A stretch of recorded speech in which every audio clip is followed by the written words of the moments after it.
Happy birthday to you. Happy birthday to you. Happy birthday, happy birthday. Happy birthday to you. Yay! Happy birthday! Happy birthday! Happy birthday to you! Maraming salamat sa inyong lahat ng mga kaibigan ko dahil narito kayo ngayon para samahan ako sa aking kaarawan. Happy birthday, anak! O blow mo na ang candle sa cake. Dali na. At huwag kalimutang mag-wish na maganda, ha? Salamat, Nay. Sige, mag-wish ako ng bonggang-bongga para makaahon tayo sa kahirapan. Nako, alam kong makakaahon tayo sa kahirapan dahil kay Alvino. Mukhang marami talaga siyang pera. Tingnan mo, may pinadala pa talaga siyang litsong baboy. At saka yung suot mo bagong damit, tingin ko ay mamahalin yan, anak. Oo nga po eh. Pati mga alahas ay binili niya ako, Nay. Talagang gusto-gusto niya ako. Di ba pinento niya na nga ako sa pagtatrabaho sa bayan? Kasi sabi niya, susuportan tayo. Ibibigay niya ang lahat ng gusto ko. Talagang napakabait. At hindi kuripot yan si Alvino. Sa tingin ko marami din talagang pera. Tatanggapin mo na ba ang pagmamahal niya? Hindi ko pa alam ni. Ha? Abay bakit? Nag-aalok na nga siya ng magandang buhay sa iyo, diba? Kahit hindi ka magtrabaho ay mabubuhay ka ng maayos. Susuportahan ka niya. Para kasing wala pa rin akong maramdaman para sa kanya. Para kasing hindi pa siya sapat para sa akin. Gusto ko kasi yung lalaking magiging asawa ko, yung talagang mayaman at hindi na ako maghihirap. Gusto kong masigurado magiging future ng magiging anak ko. Ay, may kumakatok sa pintuan. Sandali, ako na magbubukas. Baka si Alvino nang dumating. O sige na, simulan nyo nang kumain. Ay! Trixie! Diyos ko, pumarito kayo! Anong problema, Nay? Ay! Diyos ko! Bakit may pugot ng ulo sa harapan ng pintuan natin, Nay? Hindi ba yan si Alvino? Yung manliligaw ko? Oo nga, Nay! Siya nga! Sino kayang walang pusong kriminal ang gumawa niya sa kanya? Tumawag na kayo ng barangay o kaya pulis. Kailangan malaman nila ang nangyari ito.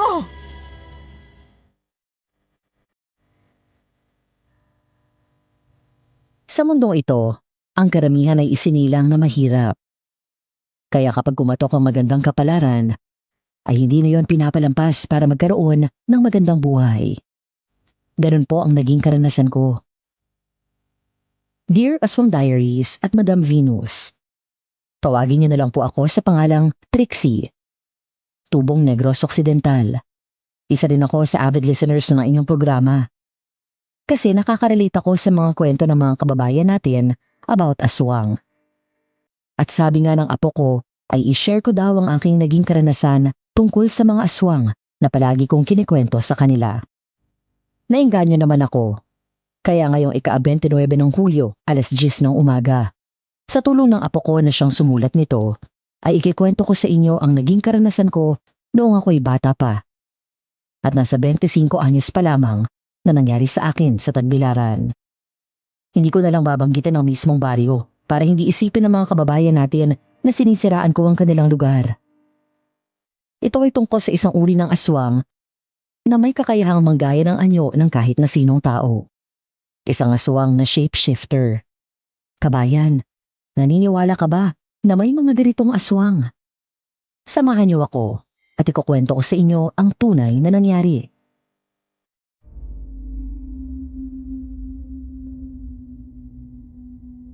Hindi niyo ba nakita kung sino nag-iwan ng ulong pugot ni Alvino? Ay, hindi meron lang kumatok.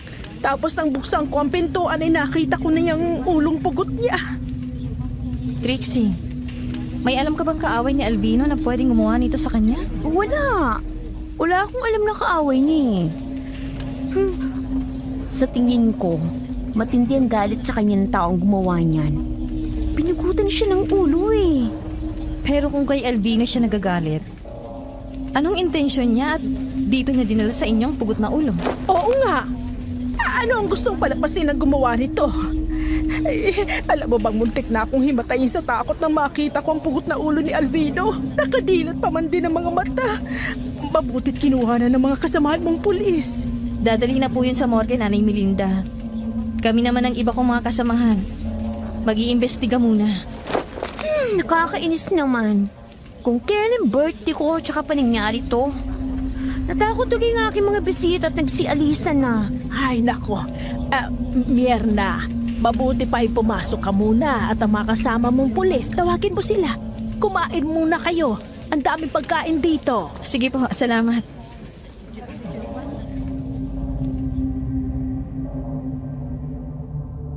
Tinawag nga ni Myrna ang dalawa pang pulis na kasama niya. Pumasok sila sa loob ng aming bahay at sabay-sabay silang kumain ng mga natitira ko pang bisita. Tinipak na ng pinsan ko ang lechon na naroon at inihain sa mga bisita. Nanginginig pa rin sa takot ang aking katawan. Lalo na nga at naroon ang masugid kong manliligaw na si Alvino.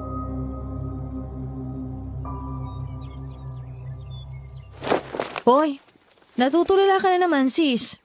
Kasi nakakatakot yung nangyari kay Alvino eh.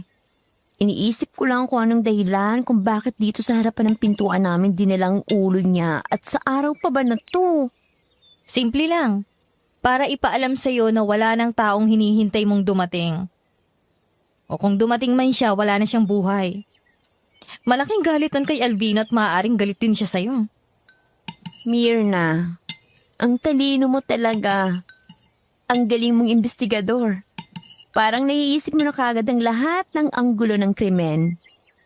Balita ko, mapopromote ka na daw. Totoo ba? Oo, sis. Magiging PO2 na ako sa susunod na buwan. Wow, ang galing mo naman. Siguro kung ipagpatuloy ko din ang pag-aaral ko sa criminology.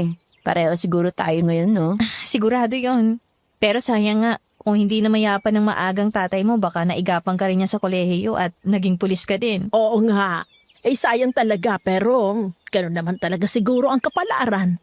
Hindi siguro para sa pagpupuli si Trixie. Siguro ay merong ibang kapalarang nakalaan sa kanya.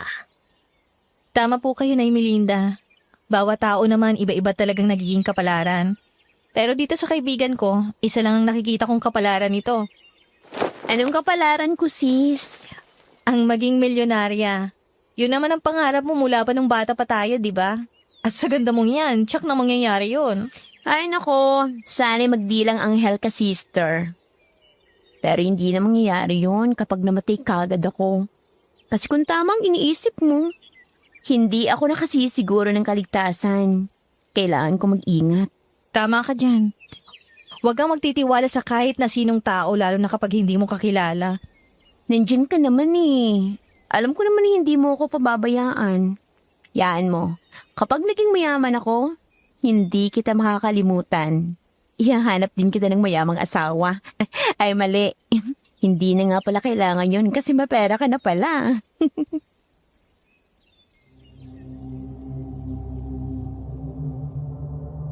Nagkatawanan lang kami ni Myrna. Matapos silang kumain ay nagpaalam na sila at ipinagpatuloy ang pagpapatrolya. Nang sumikat ang araw, ay natagpuan ang kotse ni Alvino sa ilang na lugar. Papasok yun sa baryo namin. Maraming bahid ng dugo sa loob nun. Pero wala ang kanyang katawan. Nang maghanap sa paligid ng lugar ang ibang pulis, nakita na naroon sa mataas na damuhan ang katawan ni Alvino.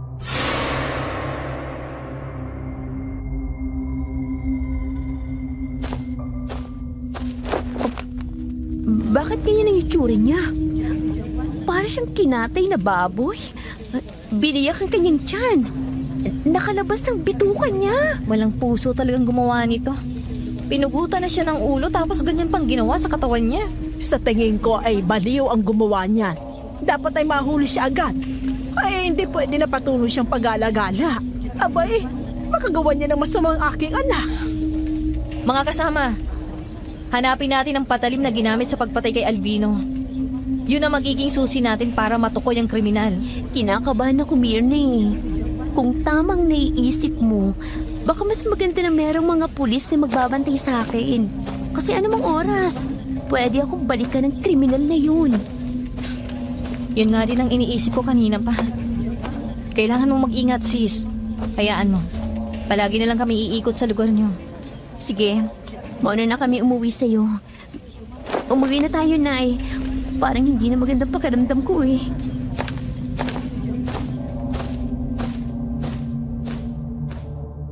Pauwi na kami ni inay nang makasalubong namin ang isang matandang babae. Meron siyang banda ng itim sa ulo. Manipis lang yon kaya kahit natatakpan ang mukha niya ay maayos niyang nakikita ang paligid. Meron din siyang dalang tungkod na ginagamit sa paglalakad. Malayo pa lang ay napansin ko na siya. Nang makalapit na kami sa kanya ay tumigil siya sa paglalakad. Idinipa niya ang kamay na may hawak na tungkod para harangin kami. Kaya tumigil naman kami sa paglalakad.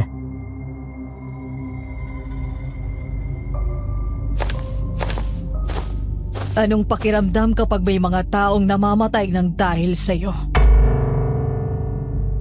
Lola? Ako po bang kinakausap niyo? Natural, ikaw ang tinatanong ko. Tayo lang namang tatlo ang nandito.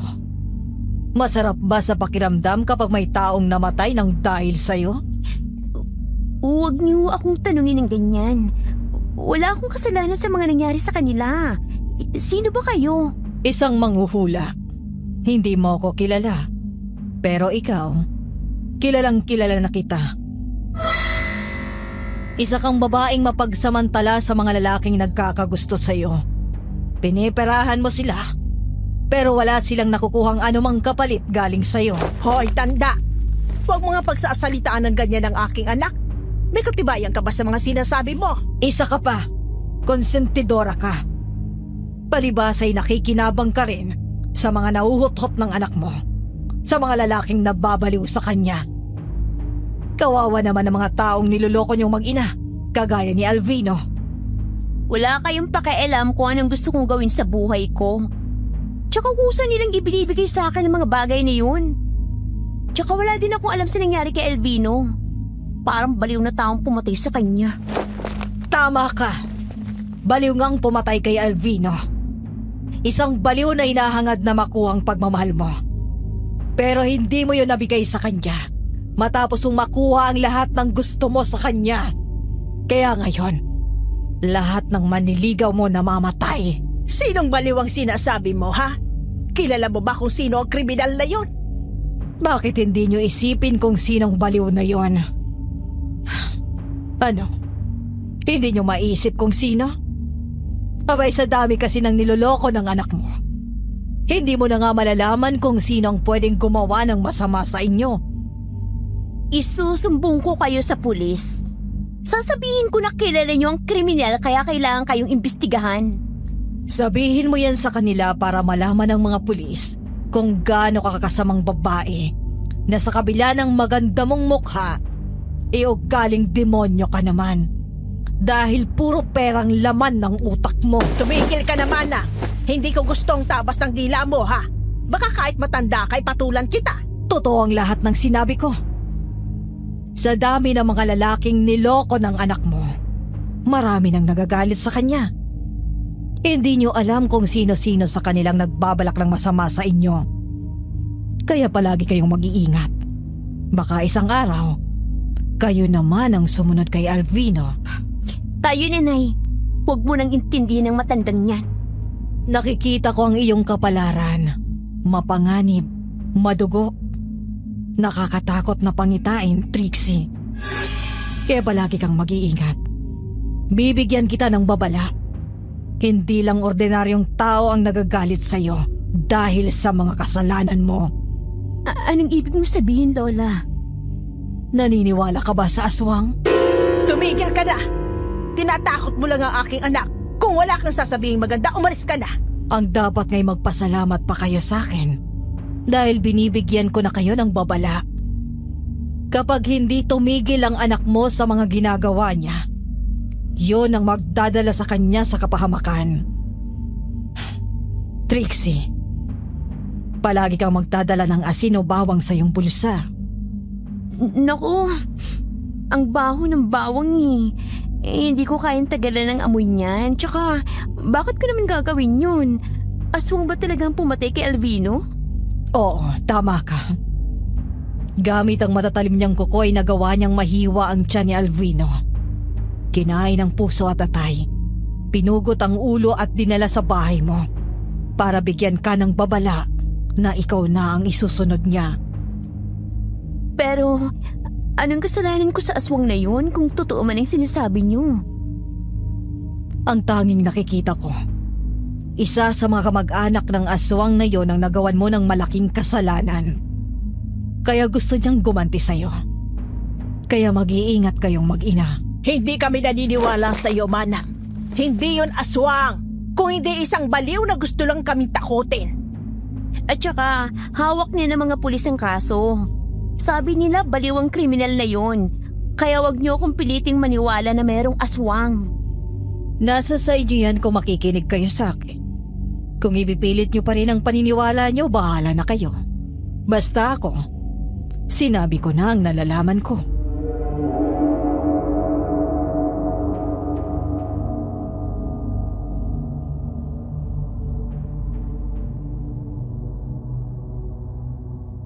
Bago pa ako makasagot ay tinalikuran na kami ng matandang babae. Kaya ipinagpatuloy na namin ni Inay ang paglalakad. Pero nang muli kong tanawin ang matandang babae, nagulat ako nang mapansing wala na siya. Nang lumingon ako sa paligid ay hindi ko na siya nakita. Kaagad ko yung sinabi kay Inay kaya siya man ay nagulat. Kapwa kami nakaramdam ng takot. Nagmamadali na kaming umuwi. Nang gabing yon, nang makarinig ako ng malakas na alulong ng aso, ay agad kong sinara ang pintuan ng bahay namin. Nang isasara ko na ang bintana, ay hindi sinasadyang mapatingin ako sa labas ng bahay.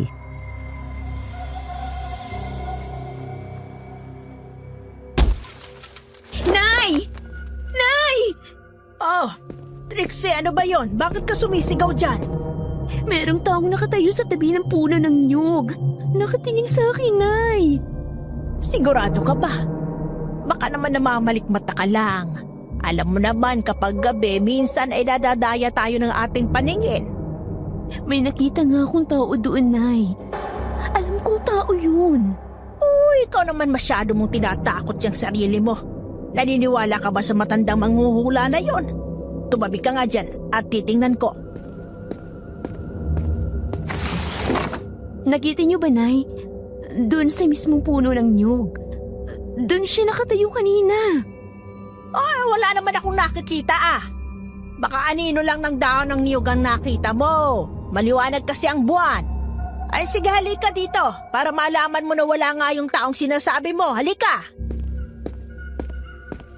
Pero, Nay, meron talaga akong nakita doon. Maliwanag nga ang buwan kaya kitang-kita ko. May grills na bakal tong bintana natin, kaya hindi siya basta makakapasok dito.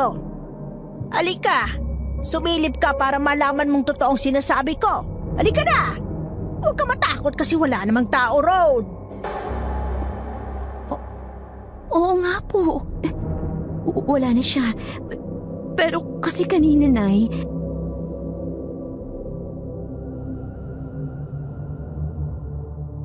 Nagkatawanan kami ni Inay nang matiyak ko na wala ngang tao roon. Isasara na sana ulit namin ang bintana nang biglay isang may mambalahibong kamay ang sumulpot doon. Pumasok sa grills ng aming bintana at naabot ang buhok ni Nanay. Hinatak siya doon. Mabuti na lang at mayroong grills, kung hindi, baka nahatak na siya palabas ng bahay. Nataranta ko kaya hinawakan ko rin ang mabalahibong kamay na yon at nakita ko ang may-ari nun. Isang aswang!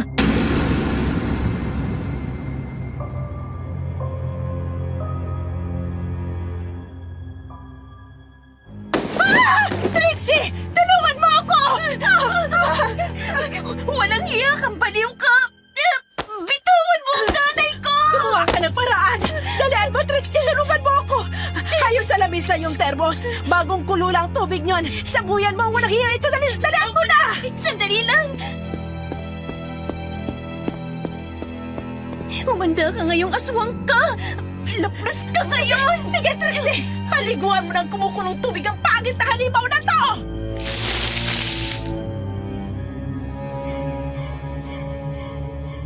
Nang mabuksan ko ang termos ay isinaboy ko sa mukha at braso ng aswang ang bagong kulong tubig. Sa sobrang init ng tubig napasigaw siya ng malakas. Nabitawan niya si Inay kaya naman isinara ko agad ang aming bintana. Galit na galit ang aswang. Isang ulit pa niyang kinalabog ang bintana ng aming bahay. Nang hindi niya yon mabuksan dahil sa nakaharang na bakal na grills, lumipat siya sa pintuan. Ganon din. Ilang ulit din niyang tinangka na pumasok pero hindi niya magawa. Alam namin na desperado na siya lalo pangat nasaktan na.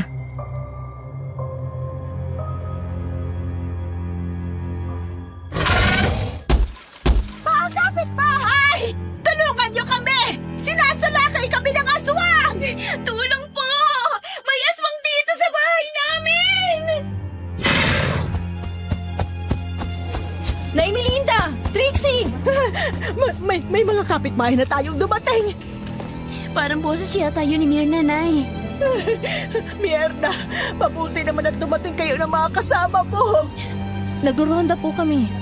Nakita po namin na nagkakagulong mga tao dito sa harapan ng bahay nyo. Ano po bang nangyari? Bakit nagdudugong noon nyo? Nasugatan ba kayo? Kagagawa ng aswang Mirna. Hinatak niya ang buhok ni Inay. Mabuti na lang at may grill sa aming bintana. Dahil kung hindi, baka nakuha na siya ng aswang. Sinabuyan siya ni Trixie ng kumukulong tubig. Kaya tiyak na nalapno sa mukha at braso niya. Mirna, totoo pala yung sinabi sa amin ng matandang manghuhula na mayroong aswang na gumagala dito. At kami ang gusto niyang biktimahin. Kung nasabuyan mo siya ng kumukulong tubig, tsak na malalapnos ang kanyang mukha at kamay. Kapag bumalik siya sa pagiging tao, madali na siyang makikilala. Tama ka. Kung taga rito man siya sa atin, madali natin siyang mahuhuli. Baka nga aswang na sumalakay sa amin at ang pumatay kay Alvino ay iisa lang. Kaya ganun ang ginawa sa katawan ni Alvino. Kinain ang puso at atay. Maaring tama kayo, Nay Melinda. Sige po, aalis na kami. Mag-iikot pa kami sa lugar natin. Baka sakaling makita pa namin ang aswang na sinasabi nyo. Isara nyo ng mabuti ang mga bintana at pintuan ng bahay nyo.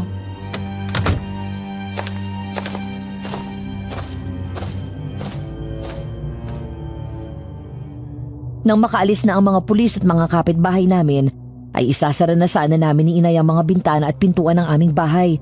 Nang muli akong mapatingin sa kalsada, muli kong nakita ang matandang manghuhula. Nakatayo sa labas ng aming bakuran. Nakatingin sa akin. Kinabahan akong muli kaya bigla akong sinara ang pintuan.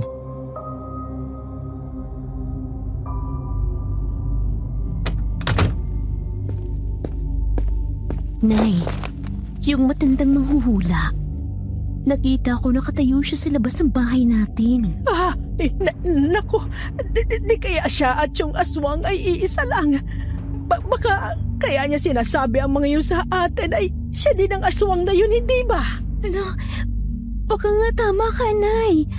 Kung kailan pa naman nakaalis na si Mirna, tsaka naman nagpakita ang matandang to. Natural ganun ang gagawin niya.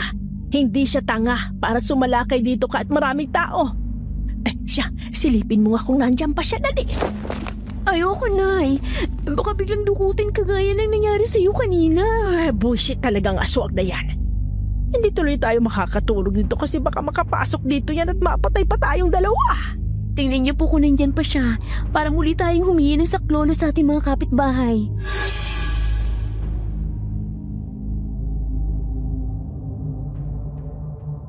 Hindi rin kami nakatiis.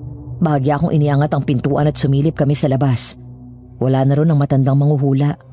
Nang sumilip din si Inay sa bintana ay wala na rin siyang nakita kaya nakahinga kami ng maluwag. Pinunasan ko ng malinis na damit ang dugo sa mukha ni Inay. Nilagyan ko rin yun ng gamot. Matapos ay nagpunta ako sa kusina. Asin ang una kong hinanap. Kinuha ko ang lalagyan noon at dinala sa aking kwarto. Doon na rin natulog si Inay sa takot na muling bumalik ang aswang. Kinabukasan naisip ko na dalhin sa bayan si Inay para ipagamot sa doktor ang malaking sugat niya sa noo. Gawa ng matatalim na kuko ng aswang.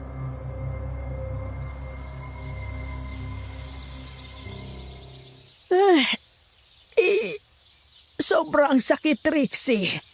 Namagana ng husto ang kalmot sa akin ng halimaw na yon. Huwag kang mag-alala, Nay. Mamaya lang po kayo ng gagamutin ng doktor. Maghintay lang tayo kasi meron pa siyang pasyente. Trixie, nandito rin pala kayo. Oo, sis. Ipapagamot ko yung sugat sa noo ni Inay. Namagani. Baka na-infection sa kuko ng aswang na yun. Ikaw, bakit ka nandito? Sinong dinala mo sa doktor? Ang Uncle Manolo ko. Yearly kasi siya nagpapa-general check-up. Para masiguro na malusog pa rin siya kahit may edad na. Ganun ba? Mabuti naman dahil kahit busy ang schedule mo, nasamaan mo pa rin ang uncle mo.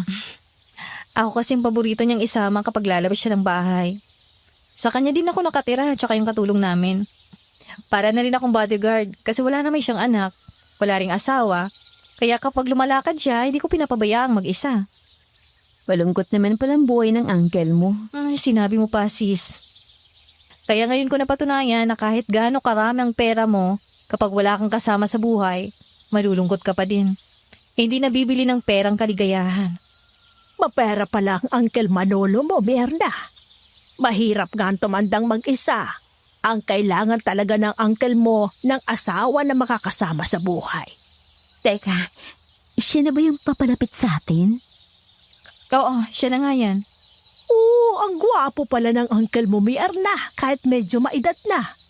Tsaka kung tumindig abay parang ang tapang niya.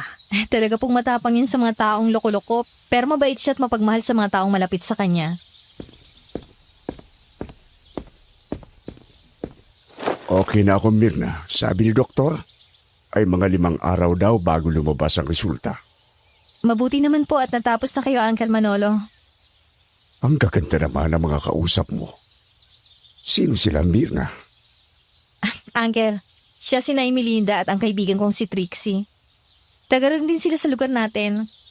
Ang ganda mo, Melinda. Kamukha mo rin ang anak mong si Trixie. Kumusta kayong dalawa? Ay, salamat. Marami nga nagsasabing magkamukha kami. Ay, para lang daw kami magkapatid. Ay, kung ang pakiramdam ko naman ang tatanungin mo, ay hindi masyado mabuti kasi masakit ang ulo ko dahil sa sugat. Kagagawa ng aswang. Magpapacheck up ako ngayon. Aswang ba ang sinabi mo? Oo, may aswang na sumalaki sa amin kagabi. Siya ang may gawa nito. Yun ang ikinikwento ko sa iyo, Uncle Manolo. Kaya lang ayaw mo naman maniwala na merong aswang na gumagala sa lugar natin. Wala pa kasi ako nakikita kaya hindi ako naniniwala. Sana ay maging maayos din ang pakiramdam mo. O sige, uwi na kami. Sana ay hindi pa ito ang huli nating pagkikita, ha? May handaan sa 1 araw sa bahay ko. Sumama kayo kay Mirna. Kung gusto niyo lang naman. Ay, sige, pupunta kami. Sa tingin ko naman ay maayos na ang pakiramdam ko sa araw na yon. Ano bang meron sa 1 araw? Bakit magkakaroon ng handaan? Karawan ng ama ko, kahit wala na siya dito sa mundo, tuwing dumarating ang petsa ng karawan niya ay pinaghahanda ko siya. Sige, kapag maayos ng inay ko, pupunta po kami. Ano ka ba naman, Trixie? Ay, syempre maayos na ako sa araw na yon, kaya pupunta tayo. O sige, magkita-kita tayo sa araw na yon, ha? Melinda, sana ay pumunta kayo.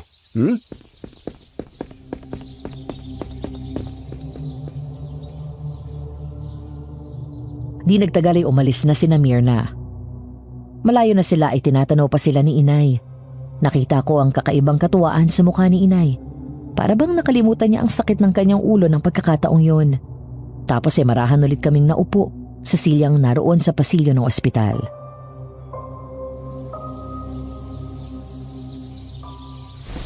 Kakaibang tibok ng puso ko ngayon. Kumakalabog habang kaharap at kausap si Manolo. Parang bumata ulit ang puso ko. Nay, para kayong dalaga na nakakita ng gwapo at kilig na kilig. Hindi mo ba napansin ang mapupungay niya mga tingin sa akin? Ang matatamis niyang mga ngiti na parang nagpapahiwatig na interesado siya sa akin. Hindi ba sinabi pa nga niya na pumunta tayo sa bahay niya sa 1 araw? Parang nakakahiya naman yatang pumunta dun, Nay. Hindi ka dapat na mahiya dahil si Manolo naman ang nag-aanyaya sa atin. Tiyak na marami din siya mga kaibigang mayayaman. At kung magkakaganon ay marami ka na namang makikilala. Alam mo naman, di ba? Kailangan natin makatiyak ng magandang bukas, lalo na at solong anak lang kita.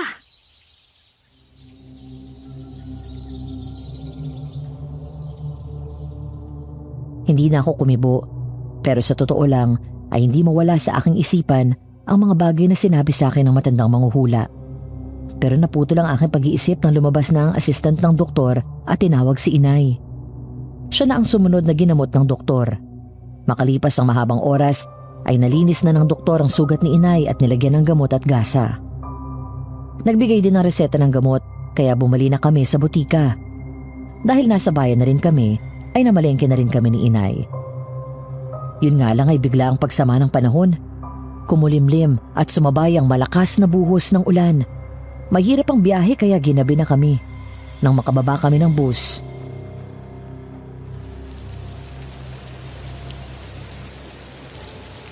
Ay, ano ba yan? Bakit walang tricycle dito sa terminal? Nasama kasing panahon, Nay. Malakas ang ulan. Sumilo nga muna kayo dito sa waiting shed. Yung sugat nyo sa noo na babasahan na, kalalagay pa lang ng gas at gamot. Nakakainis naman eh. Kung kailan nagmamadaling makauwi, wala pang tricycle. Ikaw naman kasi ang tagal mong pumili ng mga bibilhin mo. Ginabi na tuloy tayo. Baka nakakalimutan mo yung sitwasyon natin ngayon, ha? Huwag nyo na akong sisihin, Nay. Natatakot na nga ho ako eh. Baka maya-maya po meron nang dumating. Huwag ho kayong maiinip, Nay. Aba, Trixie, ha? Baka nakakalimutan mo kung bakit nangyari sa akin to. Huwag kang kumpiyansa na magpapagaling pang aswang na yung sa lapdos niya. Kaya kailangan na nating makauwi. Oo nga, Inay. Ang kaso nga wala pa tayong masasakyan. Medyo malayo din naman tong terminal pa uwi sa atin eh. Meron naman tayong dalang payong. Maglakad na lang tayo kaysa abutin tayo ng matagal na oras dito. Marami naman tayong madadaanan ng mga bahay. O kapag lumakas pa ang ulan, pwede naman tayo makasilong. Halika na. Sige po. Ako na magdadala ng mga pinamili natin. Mabuti pa nga ikaw na magdala ng mga binili natin at naku, nabibigatan ako eh.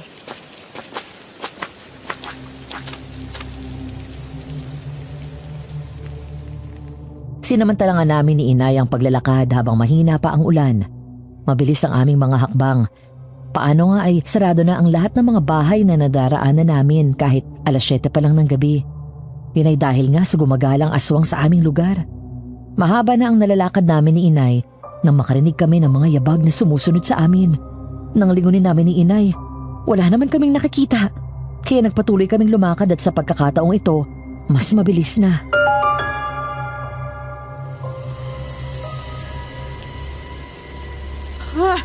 Trixie, ang aswang nasa unahan natin. Papalapit na sa atin. Nay! Tumakbo na po tayo, dali! Umapit kayo sa akin! Mga kapitbahay, tulong! May aswang na umahabol sa amin! Tulong po! Saklolo! Ayun, may paparating na sasakyan! Tulong! Saklolo! Nay Melinda! Trixie! Ayun ang aswang, Birna! Hinahabol niya kami! Mga kasama! Huwag niyong hayaang makatakas ang aswang! Paputukan niyo siya!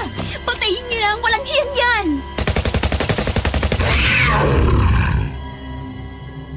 Kaagad na pinaputokan ng mga pulis ang aswang. Nagawa naman yun na makaiwas at tumakbo sa likuran ng isang bahay. Kaya hinabol ng mga pulis.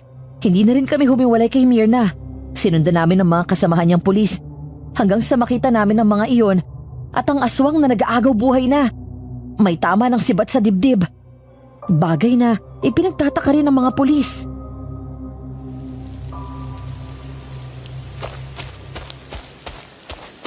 Patay niyo po ang aswang. Pero hindi naman mga kasamaan ko nakapatay sa kanya. Ang ibig mo bang sabihin ay hindi ang mga kasama mong pulis ang nakapatay sa aswang na yan? Nang maabutan daw po nila ang aswang, ganito ng kalagayan. Meron daw silang nakita na palayo sa lugar na ito na siya talagang nakalaban ng aswang. Kung sino man ang pumatay sa aswang, malaking pasasalamat ko kasi wala na akong dapat ipangamba. Ligtas na tayo, Nay. Oo nga. Tama ka dyan, anak. Ngayon ay makakatulog na tayo ng mahimbing. Pero teka lang. Tingnan niyo. Nagbabalik na sa pagiging tao ang aswang. Oo nga, Nay Melinda. Kilala niyo bang taong yan? Hindi eh. Ikaw, Trixie, kilala mo ba siya? Siya si Mamerto, Nay. Nakilala ko sa bayan nung nagtrabaho ako doon. Sabay silang nanligaw ni Alvino. Sinabihan ko siya na tumigil na sa panliligaw sa akin kasi wala siyang pag-asa. Makulit siya kaya ipinahiya ko siya sa maraming tao sa palengke. Panay kasing sunod sa akin na parang aso eh. Yun palang dahilan kaya pinatay niya si Alvino. Ayaw niya na maging masaya ka. Tapos gusto niya na mamatay ka rin sa kanyang mga kamay kaysa pakinabangan ka ng iba. Tama ang sinabi ng manghuhula. Hindi lang tao ang galit kay Trixie. Pati aswang kasi ay binasted niya. Pero hindi nangyaring gusto niya. Mabuti na lang at patay na rin siya. Tatahimik na rin kami. Oo nga. Mierna, salamat sa lahat ng tulong mo. Siya nga pala na Melinda. Yung paanyaya ni Uncle Manolo ha? Sa isang araw na po yun. Sabi niya sa akin, sabihin ko raw ulit sa inyo kapag nagkita tayo para hindi niyo makalimutan. O sige, sabihin mo sa kanya na darating kami ni Trixie.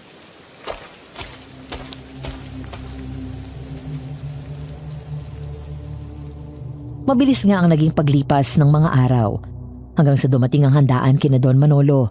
Bongga ang suot namin ni Inay nang pumunta kami roon. Sa gate pa lang ay natatanaw na namin na maraming mga bisita. Malawak ang bakuran ni Don Manolo. Nakalagay doon ang maraming mga lamesa at upuan. Meron ding mga nakalagay na mga plato, tinidor at kutsara sa bawat tapat ng upuan pero wala pang lamang pagkain. Hindi pa kami agad nakapasok kasi meron pa mga tao na dumarating habang nasa gate sina Don Manolo at Myrna.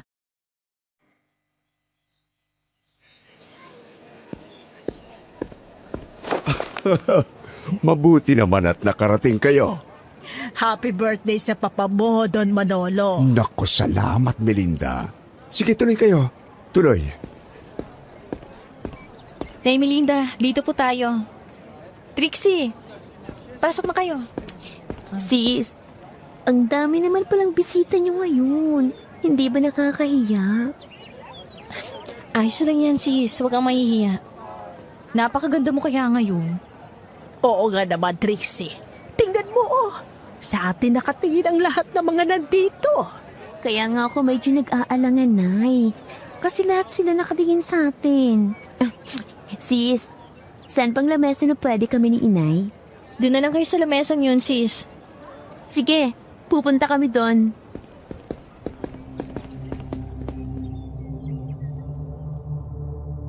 Nang ituro nga sa amin ni Myrna ang isang lamesa na wala pang nakaupo na mga tao, ay kaagad kaming nagpunta roon ni Inay. Nang makaupo na kami ay napansin ko na isang grupo ng mga kalalakihan ang pumasok sa gate at saglit na nakipag-usap kay Don Manolo. Itinuro naman sa kanila ni Myrna ang kanilang lamesa. Malapit lang sa mesa namin. Isa sa mga naroon ang pormalang suot. Maraming alahas sa katawan, gwapo at macho. Panay ang tingin niya sa akin.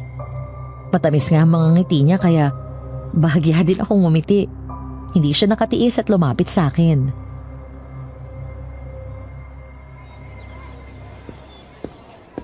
Hi, pwede bang makipagkilala?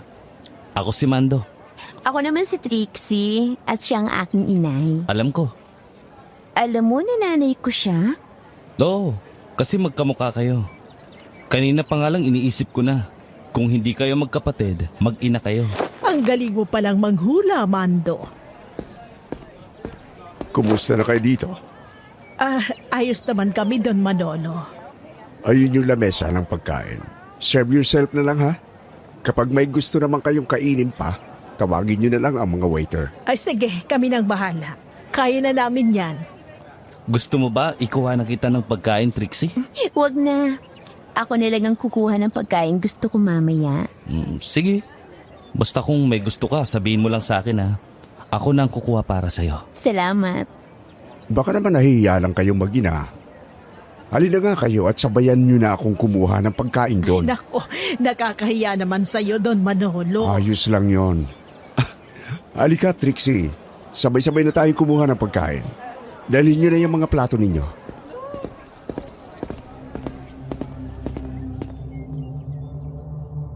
Nang makita ni Mando na sumabay na sa amin si Don Manolo, ay siya na ang kusang umiwas. Bumalik siya sa kanyang upuan at tinanaw na lang kami. Lumapit kami sa mahabang lamesa kung saan naroon ang maraming pagkain na nakalagay sa malalaking lalagyan. Puro mga karne na iba-iba ang putahe. Meron ding mga salad, pansit at mga puto. Matapos na kumuha kami ni Inay ng pagkain ay bumalik na kami sa aming mesa. Nagulat ako nang doon din naupo si Don Manolo.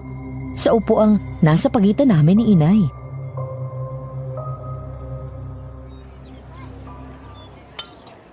Enjoy lang kayo ha. Kapag gusto nyo pa, kumuha na lang kayo doon. Nako, salamat, Don Manolo. Nako, Manolo na lang ang itawag mo sa akin. masyadong formal kapag Don Manolo pa. Sige, Manolo na lang kung yan ang gusto mong itawag ko sa'yo. Mabuti naman kung ganon. Gusto ko na rin samantalahin ang pagkakataon habang maaga pa. Pwede bang pumasyal ako sa inyo? Magpapasama na lang ako kay Mirna para alam ko kung nasaan yon. Gusto mong pumasyal sa amin? Oo. Yun ay kung papayag ka na pumunta ko roon. Nako, papayag po yan si inay. Ay, sige. Kung gusto mo, edi pumasyal ka sa amin. Sige. Bukas din ay papasyal ako sa bahay nyo.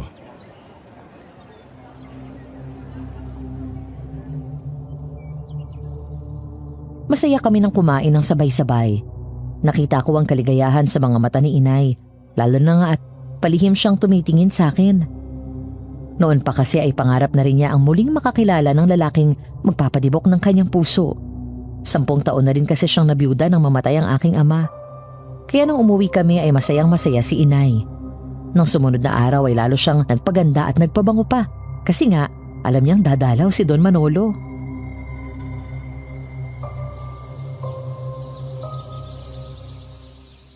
Maganda na ba ako, Trixie? Ayos na bang suot ko, ha? Oo, inay, maganda na kayo. Tsak na magugustuhan kayo ni Don Manolo niyan. Oo nga, anak. Nararamdaman ko na interesado talaga siya sa akin. Parang ito na ang pagkakataong hinihintay natin para magkaroon ng magandang buhay. Si Don Manolo ang makakapagbigay noon. Oo nga, inay. Kapag asawa mo na siya, magiging Doña Melinda ka na. Siya na yan, Trixie. Naririnig ko na ang makina ng sasakyan. Ikaw na magbukas ng pintuan. Sige po, inay. Maupo na kayo dyan. Sis, magandang araw. Nagpasama si Uncle Manolo para makarating dito sa inyo. Magandang araw din, sis. Ganon din sa'yo, Don Manolo. Tuloy kayo. Malapit lang naman pala itong lugar ninyo. Madali lang din puntahan. Oo, madali lang mapuntahan tong lugar namin, Manolo. Ang dami mo namang dalang bulaklak at regalo. Oo. Bulaklak para sa'yo, Trixie. Pati itong mga regalo binili ko para sa'yo. Ikaw na bahalang magbigay sa nanay mo kung alin ang gusto niya. Para sa akin ang bulaklak at regalong to? Kay Trixie ba ang mga yan, Manolo? Sana itanggapin mo ang mga ito, Trixie. Ako pang personal na pumili niyan. Nagpasama ko kay Mirna para malaman ko kung ano talaga ang gusto mo. Nakakagulat naman kayo, Don Manolo. Tsaka, nagugulan din kami ni inay. Sino bang sadya niyo dito? Ang inay ko o ako? Oo nga naman, Manolo. Siyempre, ikaw ang sadya ko, Trixie. Kaya nga humingi ako ng permiso sa inay mo kahapon eh. Sinabi ko din na huwag niya akong tawaging Don Manolo. Di ba? Para hindi masyadong formal. Anak ng lintek. Hindi naman pala ako ang balak ligawan ng matandang to. May sinasabi ka ba, Melinda? Nako, wala naman, Manolo. Medyo nagulat at naguluhan lang din si Trixie.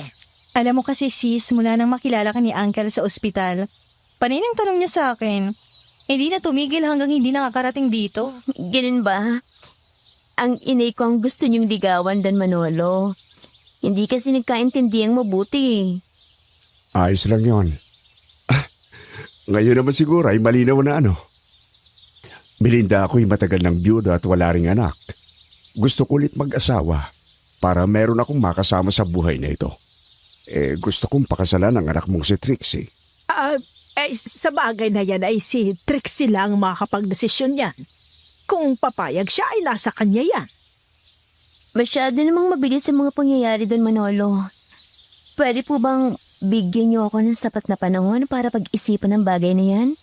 Sige, ikaw ang bahala, Trixie. Maghihintay ko sa pasya mo. Anumang oras ay handa kitang pakasalan. Saglit lang po Kukuha lang ako ng tubig.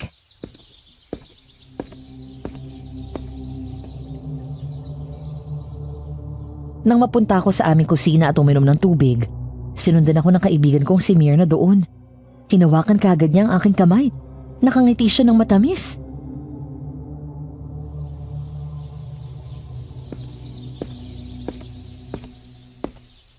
Sis, kapag pumayag ka na maging asawa ng uncle ko, magiging pamilya na tayo. Magkakasama tayo sa isang bahay. Mas masaya yun, di ba? Sis, masyado nang malayo ang agwat sa akin ng edad niya eh. Kapag pinakasalan ko siya, baka isipin ng mga tao na pera lang niyang habol ko. Sinasabi nga nila na gold digger ako, di ba? Ay nako, wag mo nang isipin ang mga sasabihin ng mga tao. Sa palagay ko, tamang hula ko sa iyo eh.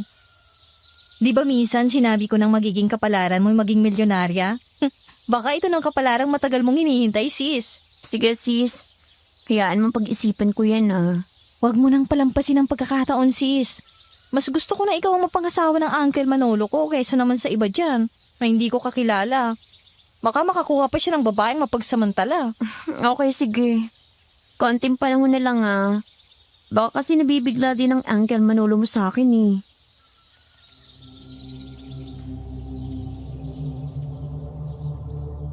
Nang makaalis na sina Mirna at Don Manolo ay nakita ko ang sobrang pagkadismaya ni Inay. Panay ang pagdadabog niya ng araw na yun. Paano ay mali ang inaasahan niya. Pero sa pagdaraan ng mga araw na palaging dumadalaw sa amin si Don Manolo, ay natanggap na rin niya na ako ang gustong pakasalan nun. Kaya tinanggap ko na rin ang pag-ibig ni Don Manolo. Kaya ikinasal kami sa simbahan. At nang gabing yun,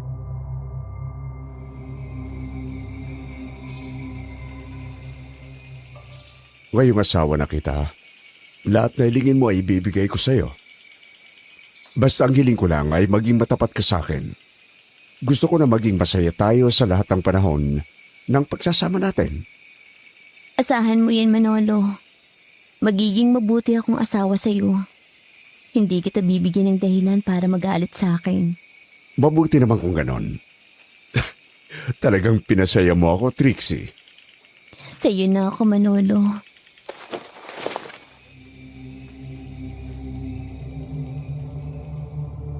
matapos ang maikling pag-uusap ay inihiga na ako ni Manolo sa malambot na kama. Nang gabing yon ay ipinagkaloob ko ang aking sarili sa kanya. Ilang ulit niya akong inangkin. Halos mag-uumaga na kami nang makatulog. Kaya naman, tanghali na ako nang nagising kinabukasan. Nagkakape na si Mirna nang lumabas ako ng aming kwarto.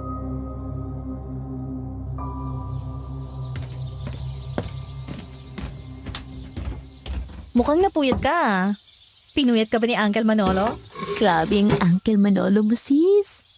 Parang teenager pa eh. Talagang pinuyat ako. Ilang beses humirit. Sis, may kasabihan nga mga matatanda pagdating sa ganyang bagay, di ba? Kalabaw lang daw ang Oo tumatanda. nga. Mas malakas pa yata siya sa kalabaw. Parang ako yata ang pinag-uusapan niyo ah. Good morning, mahal ko. Good morning din sa'yo, mahal ko. Nag-almusal ka na ba? Hindi pa eh. Doon na tayo kumain sa terrace. Nagpahayin na ako sa katulong. Mirna, sumubay ka na sa amin bago ka pumunta sa presinto. Sige, Uncle.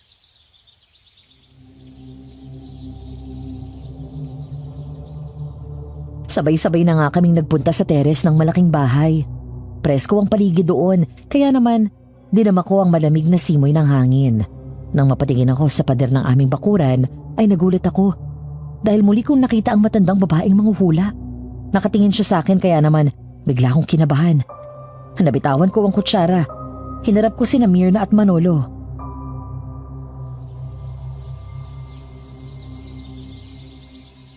May problema ba, sis? Tumingin ka sa pader, sis. Malapit sa puno ng mangga. Merong babae nakasuot ng itim na damit. May banda ng itim din. Nakatingin siya sa atin. Sinong babae? Nasaan? Oo nga, sis. Wala naman ah. Ayun sa puno ng mangga. Teka, kanina nandun lang siya. Bakit bigla na lang siyang umalis? Baka naman inaanto ka pa, mahal ko. Kaya kung ano-ano ang nakikita mo. Tingnan mo ang paligid ng bahay natin. May nakita ka bang ibang tao riyan? Wala na nga siya. Baka naman napadaan lang ang babaeng sinasabi mo, sis. Napatingin lang sa'yo. Hayaan mo na yun. Kumain na nga tayo. Sige. Siya nga pala, mahal ko. Dadalawan ko si Inay mamaya, ah. Sige, walang problema. Tanungin mo siya kung gusto ba niya na tumira din dito. Mahirap na, nag-iisa na lang siya doon. Sige, yan ang gagawin ko.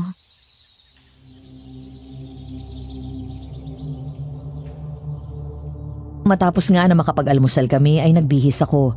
Sumabay na ako sa kotse ni Myrna. Inihatid niya ako sa aming bahay. Nang makababa na ako sa kotse sa tapat ng bahay namin, ay umalis na si Myrna. Bago ako makapasok sa aming bahay ay nakita kong papalapit sa akin si Mando.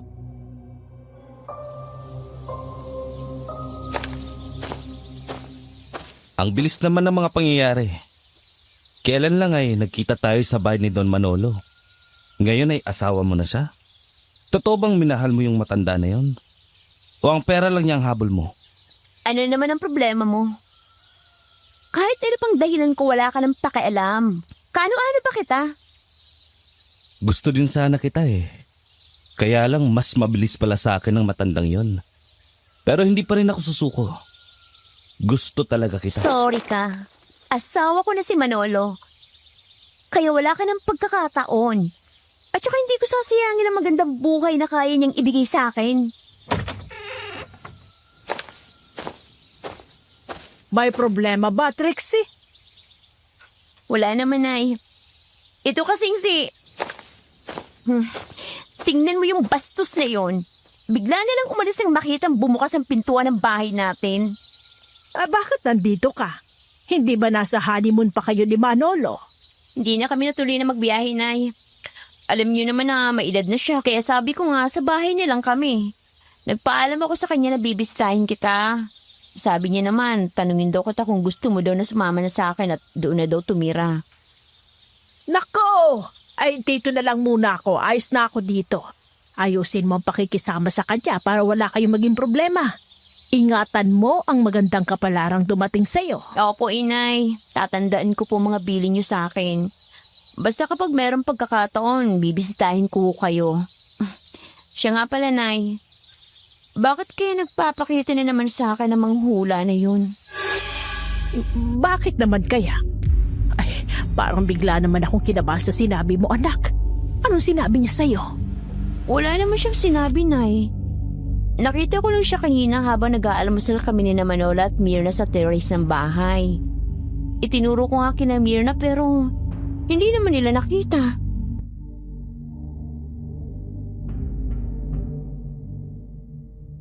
Napatingin sa paligid si Inay.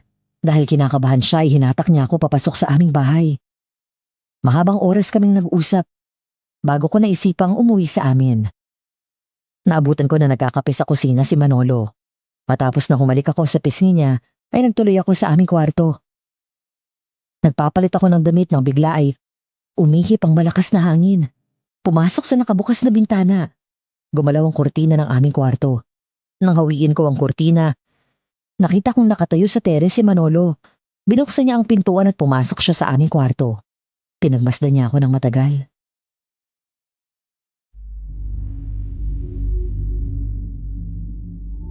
Nakakagulat ka naman, mahal ko. Akala ko kung sino nang pumasok dito eh. Nakahubad pa naman ako. Nakakahiya naman. Mag-asawa naman tayo kaya hindi ka na dapat mahiya. Talagang napakaganda mo, Trixie. Pagbigyan mo na ako ngayon. Isara mo muna ang pintuan. Baka biglang pumasok ang katulong makita tayo. Kanina, nasa komedor ka lang. Tapos ngayon, naandyan ka na sa terrace. Tinatanong ko kasi ang likurang bahagi nitong bahay natin. Sige, ako nang bahala. Diyan ka lang.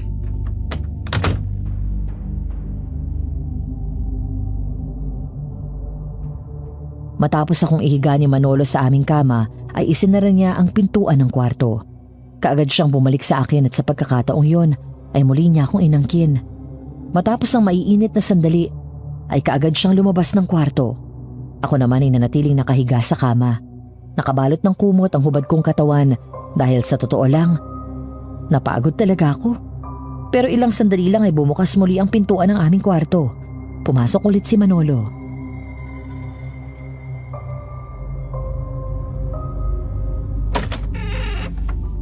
tagal mo naman, mahal. Sabi mo ay magpapalit ka lang ng damit kaya naghintay ako doon sa komedor para sabayan kang magmeryenda. Hindi ka na bumalik. Ha? Hindi ba kagagaling mo lang dito? Paano naman ako makakapagbihis kaagad?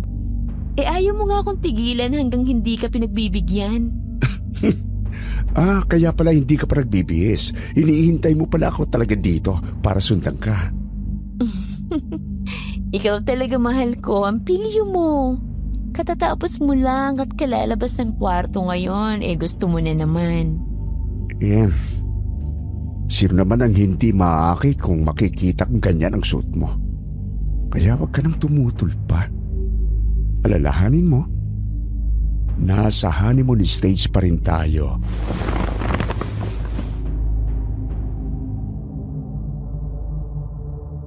Nagtataka man ako ay wala na akong nagawa, Madam Venus.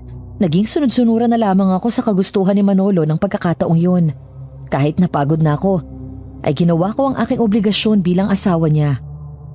Ayokong tumanggi, lalo na nga at bagong mag-asawa pa lang kami. Makalipas nga ang mahabang oras ay nakatulog kami ni Manolo sa pagod. Malalim na nang magising ako. Nagbihis ako at lumabas na ng kwarto.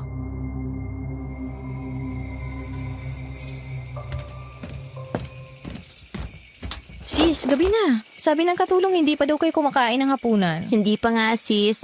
Paano ba naman yung Uncle Manolo mo? Alam mo na kung ano yun. Gustong gusto ka kasi niya, kaya ganun sis. Ngayon ko lang ulit nakita ng ganun kasi si Uncle Manolo. Alam ko yun sis. Kaya naman kahit pagod na ako, binibigay ko ang gusto niya. Gusto ko na maging masaya siya. Kumain ka na sis, malalim ng gabi. Hihintayin ko na siya magising sis. Tsak na gutom na rin yun. Gising na ako. Kumain na tayo. Good evening, Uncle Manolo. Oh, Mirna, kumain ka na ba? Tapos na, Uncle. Siya nga pala.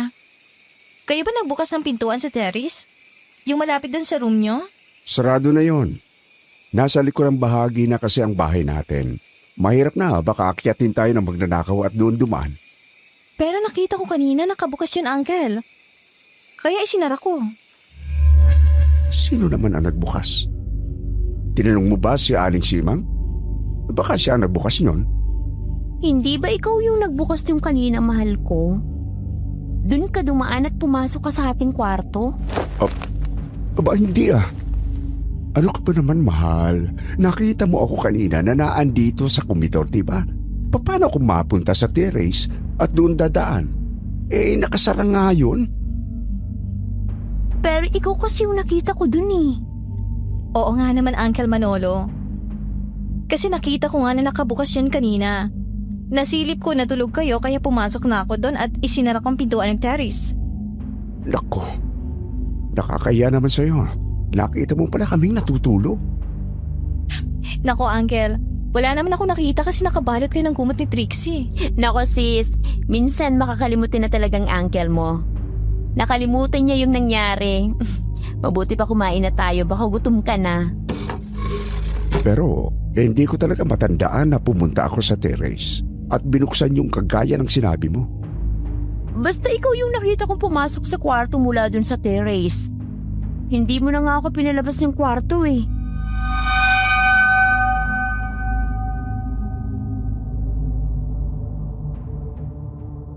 Napakamot na lang ng ulo si Manolo.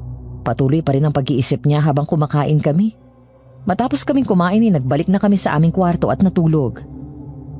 Nang sumunod na gabi, nagulat ako pagising ko kasi ay nararamdaman ko ang mainit na hininga na dumadampi sa aking pisngi.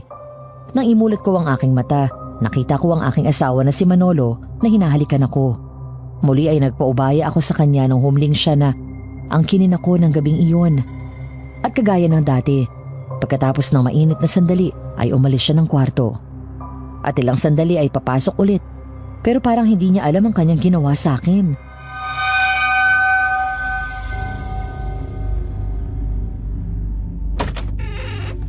Bakit gising ka pa? Pasensya ka na ha? Sumakit ang tiyan ko kaya nagpunta ako sa banyo. Grabe. Akala ko hindi na huhupa ang pagkulo ng tiyan ko. Kaya alos 1 oras ako doon. 1 oras? di ba kalalabas mo lang? Ano ka ba naman? Kanina pa ako lumabas. Ang tagal ko nga sa banyo eh. Mga 1 oras nga ako doon kasi sumakit ang tiyan ko. Mahal naman eh. Niloloko mo ko. Kalalabas mo lang matapos kong sumiping sa akin. Tapos sasabihin mo na 1 oras ka doon. Sumiping? Paano ko gagawin yun eh? Masakit nga ang tiyan ko. Kanina pa ako doon. Baka naman nananaginip ka lang. Bahala ka nga dyan. Matutulog na nga lang ako. Sige, matulog na tayo.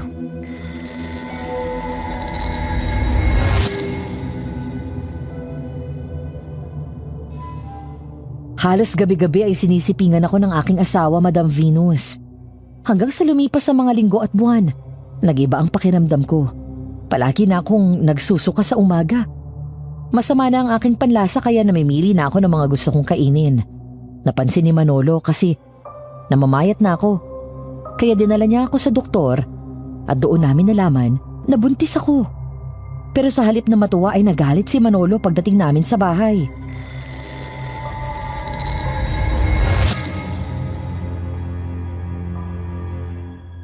Sino ang ama ng pinagbubuntis mo?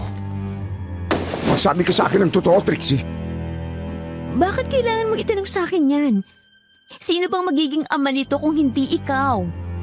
Gabi-gabi mo ako sinisipingan tapos ngayong nabuntis ako, tatanungin mo sa akin kung sinong ama ng batang to? Anong gabi-gabi ang sinasabi mo? Matanda na ako kaya hindi ko na kaya ang gabi-gabi, Trixie. Asawa mo ako, Manolo. Tuwing gabi gumagawa ka ng paraan para maangkin ako tapos ngayon itatanggi mo? Ngayon buntis na ako, magagalit ka? Sino bang may gawa nito? Di ba ikaw? Hindi ako maaaring magkaanak, Trixie. Kaya namatay ang aking unang asawa na hindi kami nagkaroon ng anak kasi baog ako. Isa akong inutil! Alam mo ba yon? Pero ikaw lang naman ang sumiping sa akin, Manolo. Kung mabuntis man ako, ikaw lang ang ama nito. Hindi ako umaalis ng bahay. Palagi mo akong kasama. Bakit ka magtatanong kung sino ang ama nito? Sa palagay mo ba, pinagtaksilan kita? Sa simula pa lang ay sinabi ko na sa'yo. Maging mabuti ka lang asawa ay ibibigay ko ang lahat ng gusto mo. Sa ginawang pagtataksil sa akin, hindi kita mamapatawan! Pero hindi nga kita pinagtaksilan! Maniwala ka sa akin. Naging tapat ako sa'yo. Hindi ako maruming babae. Alam mo, berian pa ako nang makuha mo! Uncle Manolo, Trixie? Sis, bakit kayo nag-aaway? Itong uncle mo nagagalit sa akin. Pinagtaksilan ko daw siya. Ayaw niyang maniwala na siya ang ama na pinagbubuntis ko. Buntis ka, sis? Oo, sis. Alam ng Diyos na malinis akong babae. Berian pa ako na makuha ng Uncle Manolo mo. Hindi ako umaalis ng bahay. Saksi si Aling Simang. Paano ko magagawang pagtaksilan ng Uncle Manolo mo? Naging mabuti siyang asawa sa akin. Ikaw ang buhay na saksi, Mirna. Alam mo ang kalagayan ko, di ba? Nag-asawa na ako para mayroon akong kasama sa aking pagtanda. Kaya nga ako na ang nagpalaki sa'yo. Itinuring kitang anak kasi wala nga akong kakayahang maging ama. Ang isang baog kailanman ay hindi magkakaroon ng tunay na anak. Pero Uncle Manolo, totoo naman ang sinabi ni Trixie. Kung mabubuntis man siya, ikaw talagang ama. Bakit hindi natin subukan na magpatingin ka ulit sa doktor? Baka ngayon meron ng himala at magaling ka na.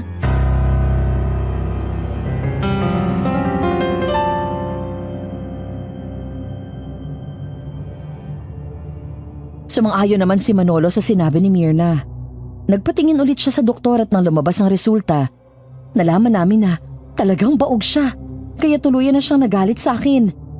Iniisip niya na pinagtataksilan ko talaga siya. Sa mga sumunod na araw at mga linggo ay binaliwala na niya ako. Halos wala na siyang pakialam sa akin. Palagi pa niya akong inaaway kaya ipinasya kong umalis na lang sa aming bahay at umuwi na sa amin. Doon na ako sinundan ni Myrna. Nag-usap kami sa labas ng aming bahay.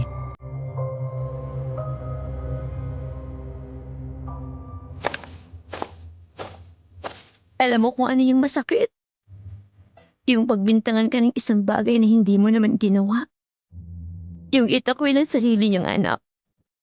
Yun ang hindi ko matatanggap. Hindi ba niya naisip na parang isang himala ang nangyaring to sa akin? Ganun ang kalagayan niya pero nabuntis niya ako. Pero yun kasi ang sabi ng doktor kay Uncle Manolo. Kaya iniisip talaga niya na nagtaksil ka. Kahit ipagtanggol kita, baliwala din eh. Magpatingin siya sa ibang doktor, Myrna. Baka naman nagkamali lang ang doktor niya. Yun nga din pong iniisip ko. Hayaan nyo. Sasabihin ko sa kanya. Hayaan mo na sis. Kung ayaw niyang kilalanin ng batang to, isisilang ko pa rin siya. Palalakihin ko itong mag-isa. Basta isa lang ang tinitiyak ko sa iyo sis. Malinis akong babae. Hindi ko siya pinagtaksilan. Siya lang ang lalaking sumiping sa akin. Kaya siya lang ang ama nito.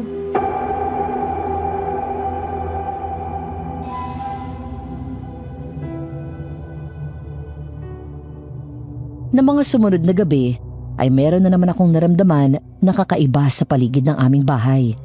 Parang meron kasing palaging nagbabantay sa akin. Nang minsang sumilip ako sa bintana ay nakita ko na may taong nakatayo sa di kalayuan at nakatingin sa aming bahay. Nang marinig niya ang makina ng sasakyan ng mga pulis, ay nagmamadali siyang umalis doon. Kapag nasa labas ako ng bahay, parang may mga matang nakatingin sa akin. Kapag lumilingon naman ako sa paligid, wala naman akong nakikita. Hanggang sa makita ko ang matandang manghuhula.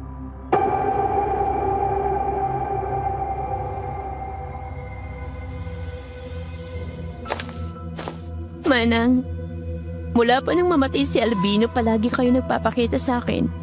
Pero wala naman kayong sinasabi. Palagi lang kayong nakabantay. Alam ko na meron kayong alam sa nangyayari sa akin, di ba? Tama ka. Ako si Vanchi.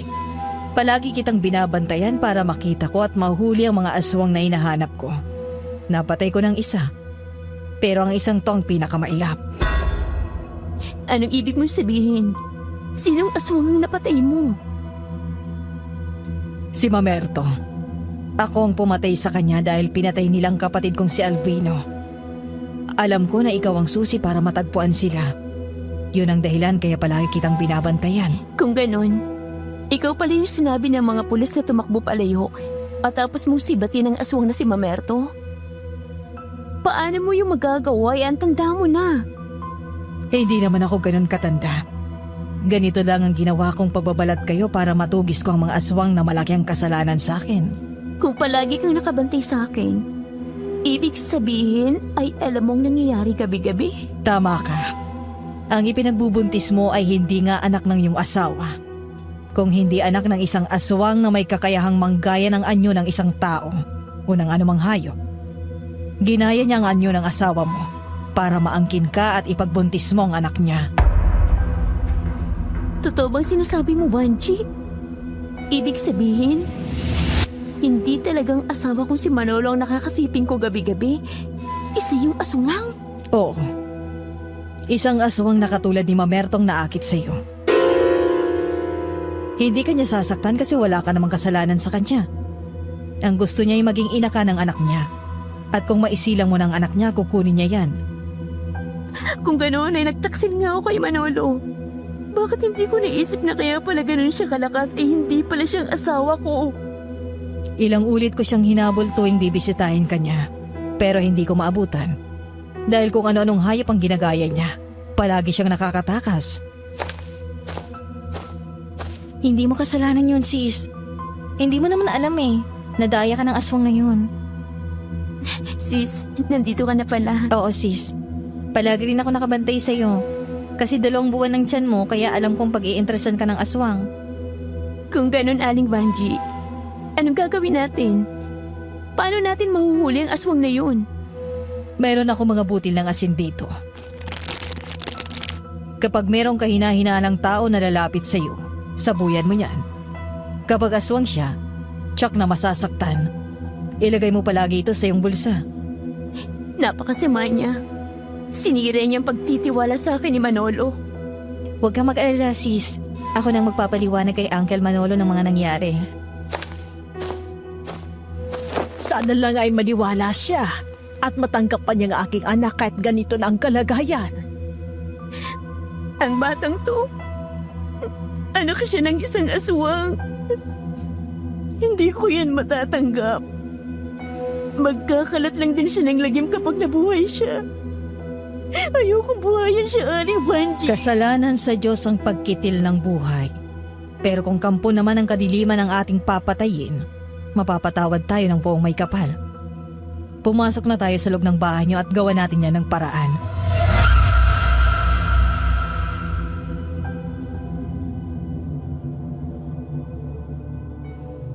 Nagdikdik ng maraming bawang si Aling Vanji. Inilagay niya sa baso, sinamahan niya ng asin at langis at ipinainom yun sa akin. Tapos ay pinahiran din niya ang aking buong tiyan kasama na ang pusod. Kaagad na nag-alburoto ang aking sikmura. Nakaramdam ako ng matinding sakit, kaya bigla akong nanghina. Kinakaya ko ni inay sa aking higaan.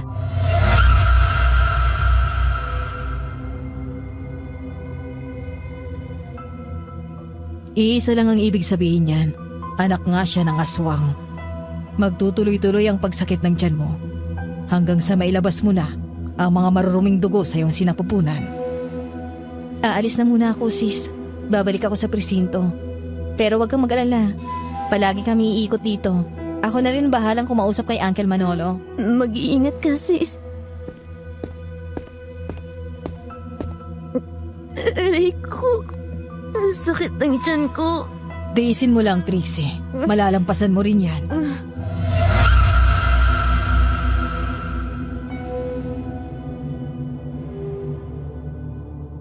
Nagpatuloy nga ang pagsakit ng aking tiyan hanggang sa merong mga maiitim na dugo ang lumabas sa aking pagkababae. Tuluyang naalis ang anak ng aswang sa aking sinapupunan. Kinabukasan dumating si Manolo. Pumasok siya sa kwarto ko. Nagalit siya nang malaman na wala na ang sanggol sa aking sinapupunan.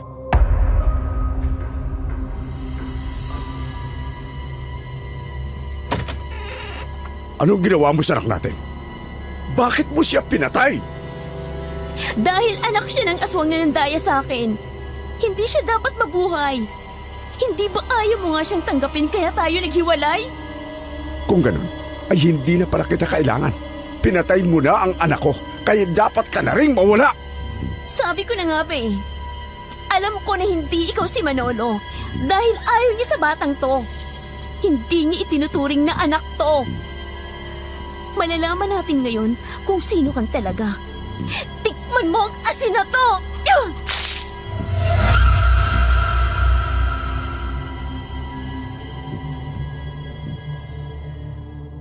Bigla akong sinabuyan ng asin sa mukha ang lalaking kaharap ko. Napasigaw siya sa sakit. Kasabay nun ang pagpalit niya ng anyo. Tama ako. Hindi nga siya si Manolo. Siya si Mando.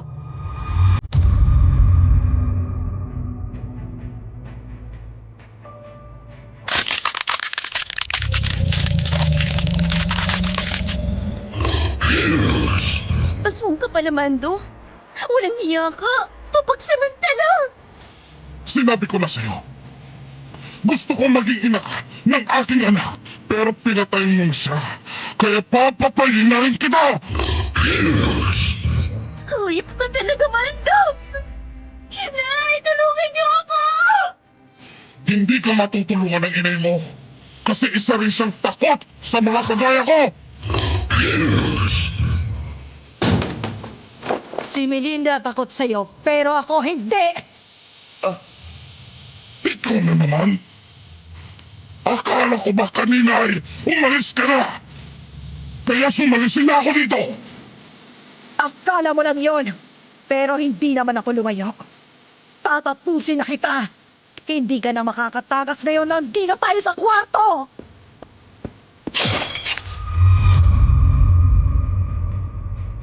Bago pa makakilo si Mando ay sinaksak na siya ni Aling Vanji. Tumama sa dibdib niya ang patalim. Idininyo ng husto ni Aling Vanji. Bumagsak si Mando at gumapang palabas ng kwarto. Naroon naman sina Inay at Mirna. Kararating lang. Kasama nila si Manolo. Nang makita sila ni Mando, ay pinilit pang tumakas. Pero si Manolo na ang tumapos sa kanyang buhay. Matapos noon ay lumapit sa akin si Manolo.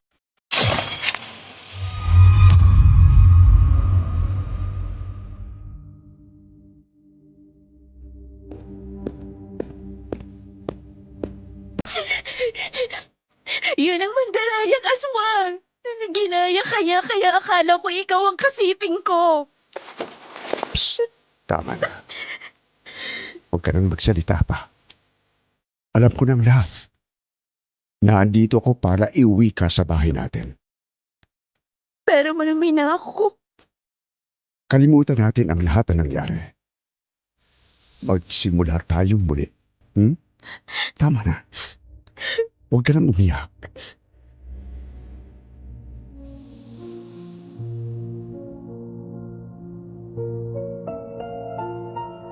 Yumakap na lang ako kay Manolo.